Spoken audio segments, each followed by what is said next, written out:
Good morning, Connections. This is Seth Campbell with the Daily Thought. Wanted to thank you for tuning in. It's been really awesome to see the growth of this channel, and whether it's 10 views or 38 views or 100 views, I really do appreciate you watching and the comments I hear in the community. So appreciate that. We're going to talk about. I got 5 things to talk about within a closing. So we're trying to get through all of them here in these 2 minutes that we have. First thing, when you go to close and you sign the agreement, you go to under contract on the property, both purchase agreement signed by buyer and seller. You have a security deposit that is into the title. You'll get back within 10 days usually. Sometimes it takes 20 depending on the title company. A title commitment.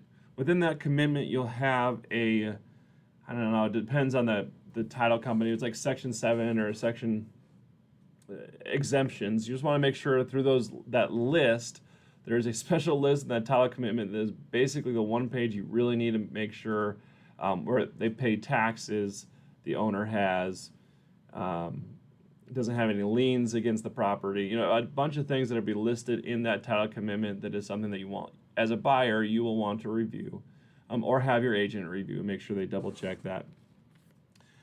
Most of the cases, if you're buying a tenanted commercial property, whether it's single tenant or multi-tenant, the bank that you're lending from will require SNDA document. Now, I had to look this up the other day because I can't pronounce it, and I'm going to have you look it up too. SNDA, it's like basically an SNDA makes it so if you default as the buyer, the bank and the lease are still tied together, and the bank is owed what the rent that is due in the rent schedule.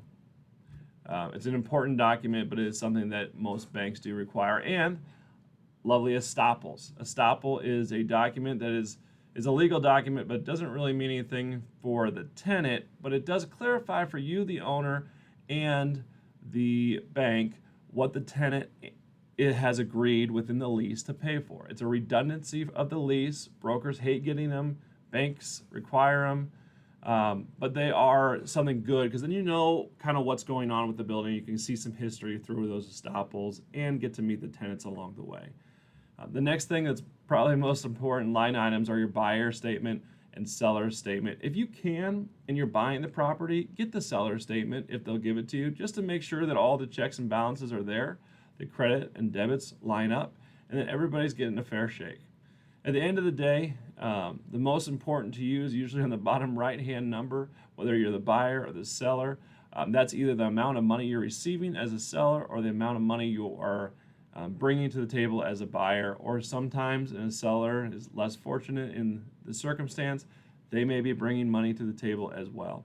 Anyway, this has been a quick tip. You can call me on my cell phone, 402-214-6106. I'm on most of the social platforms, www.cbre.us/Seth.Campbell is my website. The .com no longer works anymore, so we went to the .us. Give us a ring. I'd love to talk to you soon. Thanks, guys. Have a great day.